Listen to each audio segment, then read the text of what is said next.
आज से ठीक 10 साल पहले ये सवाल मेरे से किया गया था। मेरे को बोला गया आप आरसीएम को जानते हैं? मैंने कहा साहब हाँ जानते हैं। आज के थोड़ी जानते हैं। मैंने कहा हम तो 10 साल पहले से जानते हैं। क्यों सर, आपको मिलते हैं लोग फील्ड में? तो उन्होंने दूसरा सवाल मेरे से किया, वो मैं आप सबसे करना चाहता हूँ। क्या आप लोग अमिताभ बच्चन को जानते हैं? अमिताभ बच्चन को भैया जानते हैं? जानते हैं? शाहरुख खान को जानते हैं? Yes sir. Sachin Tendulkar cricket का भगवान, कितने लोग जानते हैं? सही है ईमान? वाह, सब लोग जानते हैं। दीदी सचिन तेंदुलकर के ताया जी का नाम क्या है? उनका मोबाइल नंबर होगा आपके पास? वो आप कह रहे ना जानते हैं। हम लोग क्या जानते नहीं है, हम उनको पहचानते हैं। क्या करते हैं? पहचानते हैं। जानते तो हम उनको हैं जो हमारे रिश्तेदार हैं और उनकी सारी कुंडली हमारे पास है। उनका बुआ कहाँ है, फूफा कहाँ है, ताऊ कहाँ है, सब जानते नहीं जानते हैं। उनका मोबाइल नंबर क्या है, उनके है ना बहन का, भाई का, सबका हमें ध्यान है या नहीं है? मतलब जानना और पहचानना दोनों चीजें अलग अलग हैं। जानते हम उनको हैं जिनकी सारी कुंडली हमारे पास है, जिनके बारे में हमें पता नहीं है, उनको केवल हम पहचानते हैं। और इसी तरह से आरसीएम को चलते हुए 25 साल हो गए। कितने साल? 25 सालों से आरसीएम को भारत के 99.99% लोग अगर नाम सुना होगा तो केवल पहचानते हैं कि इस तरह की कंपनी है, ये लोगो है, ये आरसीएम है। जानते नहीं है। जानते तो ये आगे की रो में जो हमारे रॉयल्टी चीवर हैं, और जी हैं, हमारी बहनें जितनी भी रॉयल्टी और लीडरशिप लेवल पे ये जानती हैं और इनके पास उस चीज की जानकारी है कि आरसीएम क्या है, तभी इनके घर में इनकम आती है। एक बार ताली बजाएंगे आप उसको। मेरी बात समझ आ रही नहीं आ रही? अगर हम आरसीएम को जानते होते तो हमें पता होता कि आरसीएम में 100 रुपए कैसे आता है। और ये बात मेरे से 10 साल पहले पूछी गई। मेरी अपलाइन आदरणीय रूपराम रिवाड़िया जी, आप एक बार ताली बजा दीजिए। उन्होंने कैसे बोला कि ये आरसीएम नाम की कंपनी है और इस तरह का एक बुक उन्होंने निकाला है ना, प्लान बुक ऐसा निकाला, मार्केटिंग प्लान बुक है दूसरी बार, अभियान प्रचार वाला। बस एक बुक निकाला, बोला ये आरसीएम। मैंने कहा नहीं सर, ये बैग वापस डाल लीजिए आप, मैं इसके बारे में सब जानता हूँ। अब मुझे बताइए ऐसे लोग आपको मिलते नहीं मिलते हैं? जिनको आप आरसीएम बताने का प्रयास करते हैं, ऐसे लोग आपको मिलते नहीं मिलते हैं? और वो क्या बोलते हैं? हम सब जानते। तो उनसे दूसरा सवाल करिए कि 100 रुपए कैसे आता है, तो बोलेंगे हमें तो पता। इसका मतलब वो जानते नहीं है, वो पहचानते हैं। और ये बात हमें 10 साल पहले जब पूछी गई तो ये बात हमें भी क्लिक करी। मैंने कहा बात तो सही है, हम केवल पहचानते हैं कि आरसीएम नाम की कंपनी है, ये लोगो है और ये प्रोडक्ट बनाती है। और मेरे ताऊ जी के पिताजी करते थे, या मेरे दादाजी के भाई करते थे, या मेरे फूफा जी के वो करते थे, उनका कुछ नहीं बना, मेरा भी कुछ नहीं बनेगा। और इसी सोच के वो दिमाग में हमने डाल रखा था। यस और नो जी? 25 सालों में आप भी जिस एरिया में रहते हैं, लोग आरसीएम के बारे में बात करते नहीं करते? लेकिन आज हम चाहेंगे कि अगले 1.5 घंटे में आपको आरसीएम की पूरी जानकारी दें। कितने लोग आरसीएम की पूरी जानकारी लेने के लिए आए? एक बार जबरदस्त तालियां बजाएंगे।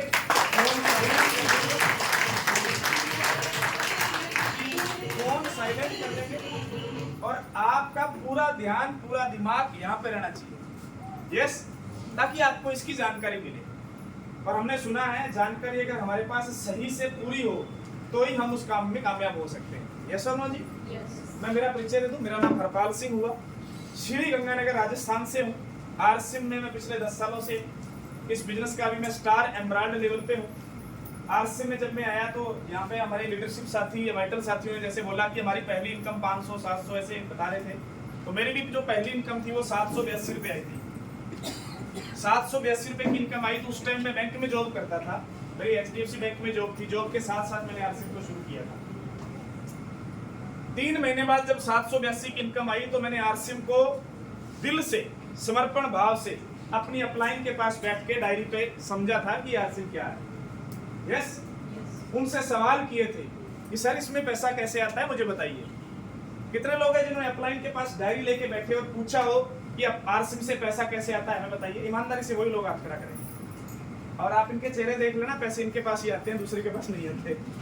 यस और नो जी? क्योंकि कभी पूछा ही नहीं हमने ना पैसा कैसे आता है। मैंने उनसे पूछा सर पैसा कैसे आता है, तो उन्होंने बताया कि आरसीएम में 2-3 काम करने हैं। उन्होंने पहला काम बताया कि आरसीएम का सामान खरीदना है, और ये बहुत बड़ा काम है या नहीं है? क्यों? हाँ, ताली बजाइए दीदी। ये काम नहीं है क्या? ये काम नहीं है, ये तो सामान खरीदना है। सामान कौन सा?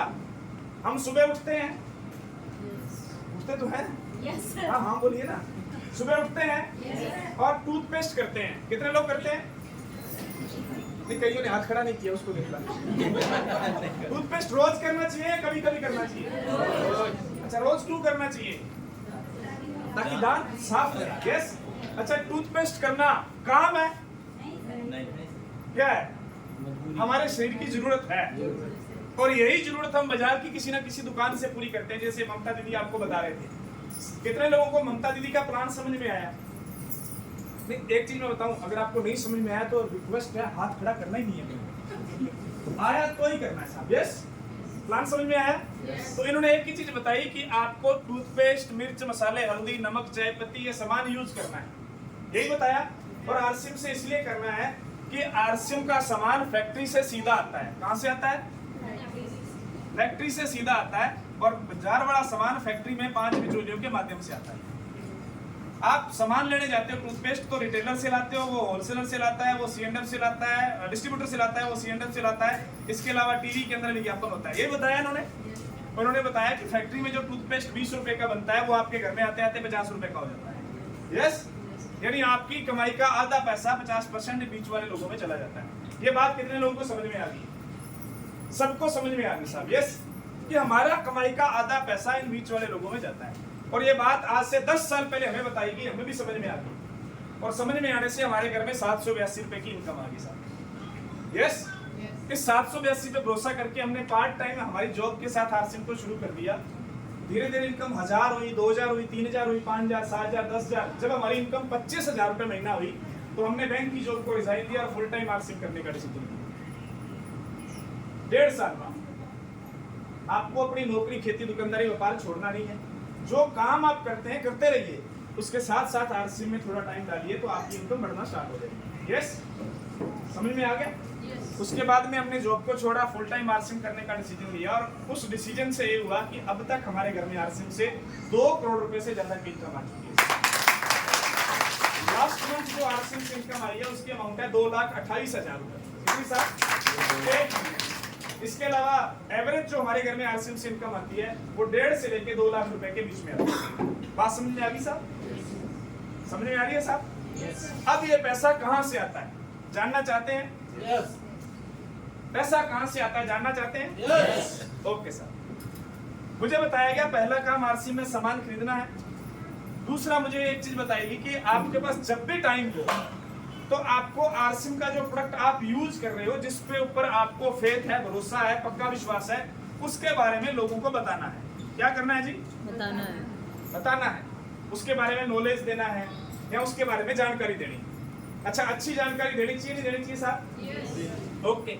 तीसरा काम मुझे बताया कि जो लोग उस सामान को यूज करने लग जाएं, आपसे खरीदने लग जाएं, या आपके माध्यम से आरसीएम के स्टोर से खरीदने लग जाएं, तो उन लोगों को अपने को आरसीएम में के नेटवर्क में शामिल करना है, यानी उन लोगों को अपने को आरसीएम के अंदर जोड़ देना है, उनका केवाईसी ओके करवा देना है। और ये पुण्य का काम है। किस चीज का काम है? अब आप पूछोगे कैसे? अभी मैं नरेंद्र सर से बात कर रहा था, मैंने एक व्यक्ति को, मुझे बस में मिला, गोस्वामी है, आपके समाज कल्याण विभाग में यहाँ पे ड्यूटी है उनकी, मुझे बस में मिला वो। तो बातचीत जब शुरू हुई तो बोला, साहब मैं समाज कल्याण विभाग में इतने टाइम से ड्यूटी है वो। मैंने कहा सर आपसे एक हेल्प चाहिए मुझे। कहते सर आप राजस्थान रहते हो, मैं यहाँ रहता हूँ, क्या हेल्प कर सकता हूँ बताइए। मैंने कहा सर मुझे आपके एरिया के 100 लोगों का नाम और मोबाइल नंबर आपको एक ऐप देता हूँ, मैं उसमें ऐड करना है, जिनको ब्लड की जरूरत हो तो उनका ब्लड ग्रुप आपको डालना है, मोबाइल नंबर डालना है। बोले यार ये कोई काम थोड़ी है, तो समाज सेवा का काम है। अच्छा, कितने लोग ये समाज सेवा वाला काम कर सकते हैं? मान लीजिए मेरी इस बहन को ब्लड की जरूरत है, तो इसको किसी के सामने जाके ब्लड नहीं मांगना पड़े। अगर इसका मैं ब्लड डोनेशन के उस रजिस्ट्रेशन में केवाईसी कर दूं, तो बताओ ये काम आसान है या मुश्किल है? और जब भी इसको जरूरत पड़ेगी तो याद करेगी कि नहीं करेगी कि मेरे को उस भाई ने उस टाइम बताया था, आज मुझे ब्लड की जरूरत पड़ी और एक टोल फ्री नंबर पे ब्लड मिल गया साहब। यस, समाज सेवा, वो समाज कल्याण में थे तो मैंने कहा समाज सेवा का काम कर लो साहब। बोले साहब मेरे 2 साल बाद रिटायरमेंट है। मैंने कहा क्या करना है उसके बाद? बोला मेरा तो बस यही विचार है कि बहुत कमा लिया, कर लिया, नौकरी कर ली कितने साल, अब तो कोई समाज कल्याण का काम करेंगे। मैंने कहा समाज कल्याण का काम कई तरह से होता है, संत बनोगे या फील्ड में रह के करोगे? उन्होंने बोला फील्ड में रह के करेंगे, लोगों के बीच जाके। तो उनको ये आरसीएम समझ में आ गया साहब। यस, मेरी बात समझ में आ रही है क्या? यस। इस तरह से जोड़ना है कि हम लोगों को कुछ दे पाए, इस तरह से नहीं जोड़ना है कि हम कुछ लोगों से ले पाए। यस और नो जी? तो ये 3 काम मुझे आज से 10 साल पहले बताए गए, मैं इस पे काम करता हूँ और इसके पे काम करने से आज पूरे भारत के अंदर लगभग 70,000 से ज्यादा लोग मेरे साथ केवाईसी ओके करवा चुके हैं। क्योंकि केवाईसी ओके करवाने के लिए कोई पैसा नहीं देना। जितने भी लोग पहली बार आए हैं, जो इस मीटिंग में पहली बार आए हैं, एक बार थोड़ा इंट्रोडक्शन करवाएंगे, कितने लोग पहली बार आए हैं? आप सब हमारे मेहमान हैं, एक बार जबरदस्त तालियों से मिलकर स्वागत करेंगे। आपको कुछ नहीं करना, अपना केवाईसी करवाना है। इसमें केवाईसी के लिए आप दीदी अपना वोटर आईडी कार्ड दे सकते हैं, पैन कार्ड दे सकते हैं, आधार कार्ड दे सकते हैं, एक फोटो दे सकते हैं, आपका केवाईसी हो जाएगा बिल्कुल फ्री में, कोई पैसा नहीं देना किसी को भी। आरसीएम में जुड़ने के लिए कोई पैसा लगता है क्या? नहीं। तो आप बिल्कुल फ्री में जुड़िए और आपके घर में जो खरीदने वाला राशन है बस वो आपको खरीदना है। यस, 2000 से ऊपर का राशन खरीदेंगे आपका आरसीएम में केवाईसी ओके हो जाएगा। ओके, आपको कुछ आगे की बातें शायद समझ में आए या नहीं है, लेकिन ये आप समझ लीजिए कि आपका कोई पैसा नहीं लग रहा और आपको 2000 रुपए का सामान खरीदना है और आरसीएम के अंदर आपका केवाईसी ओके करवाना है। यस, इसके अलावा ये 3 काम करने से आरसीएम में ये जो मैंने इनकम बताई, जो मोरिया जी ने बताई, जो उषा दीदी ने बताई, जो यहाँ पे राधा दीदी ने बताई, जितनी भी बहनें भी बता रही थी ना हमारी इनकम आती है, तो उस तरह की इनकम भी आपके घर में आ सकती है। यस, एक बार ताली बजा देंगे। आगे की बात देखिए, आज हम जितने भी लोग यहाँ पे हैं, इस मीटिंग में जितने भी लोग हम आए हैं, कोई ना कोई काम करते हैं, नहीं करते हैं? काम करते हैं। सुबह उठने के बाद कोई ना कोई काम तो होता है या नहीं होता? सुबह उठते ही वो भगवान हमें 24 घंटे दिन और रात के लिए दे देता है। यस, वो किसके लिए देता है? काम करने के लिए। क्या करने के लिए? अच्छा, कोई व्यक्ति बोले मेरे को कुछ नहीं करना, 24 घंटे सोना है, बस कुछ नहीं करना। कई लोग कहते हैं मेरे को तो आराम करना है। अगर कोई व्यक्ति 24 घंटे लगातार 1 महीने तक आराम करे, काम नहीं करे, मेरी बात को थोड़ा गौर से समझना। 24 घंटे दिन में सोए, रात में सोए, अरे सो के मैं कहता हूं सोने के रिकॉर्ड तोड़ दे। ऐसे होता है कि हर सी सही है। तो 1 महीने बाद वो व्यक्ति कहाँ मिलेगा? हॉस्पिटल में।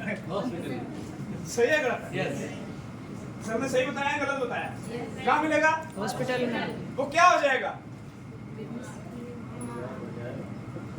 बीमार हो जाएगा, स्वस्थ हो जाएगा। तो एक चीज तो क्लियर है कि आलस नहीं रखना चाहिए।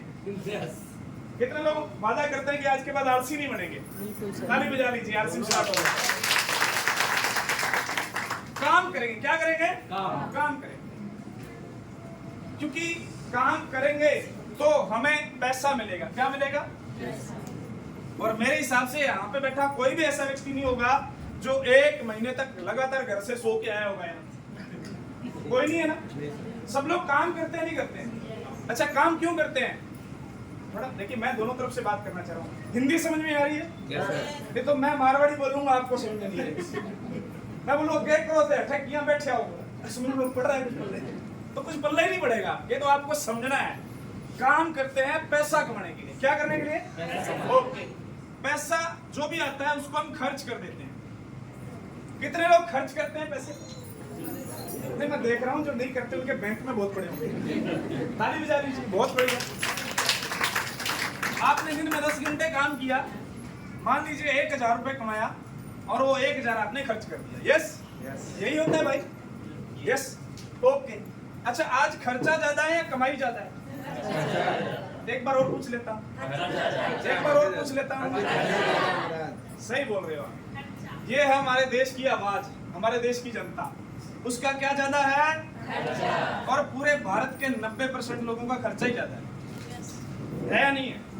अच्छा, जिस काम को आज आप कर रहे हो, इसी काम को 2030 तक करते रहो, तो कमाई बढ़ेगी या नहीं बढ़ेगी? तो खर्चे बढ़ेंगे या नहीं बढ़ेंगे? अच्छा, 5 साल बाद खर्चे ज्यादा हो जाएंगे या कमाई? फिर भी वही काम कर रहे हो, जो आप पहले से कर रहे हो वही काम कर रहे हो, फिर तो वही। आपको जब पता है कि खर्चे बढ़ेंगे, यस, तो अपने को अपने काम की तरफ थोड़ा और ध्यान देना चाहिए, नहीं देना चाहिए? देखिए, दुनिया में 2 तरह के लोग हैं। एक को बोला जाता है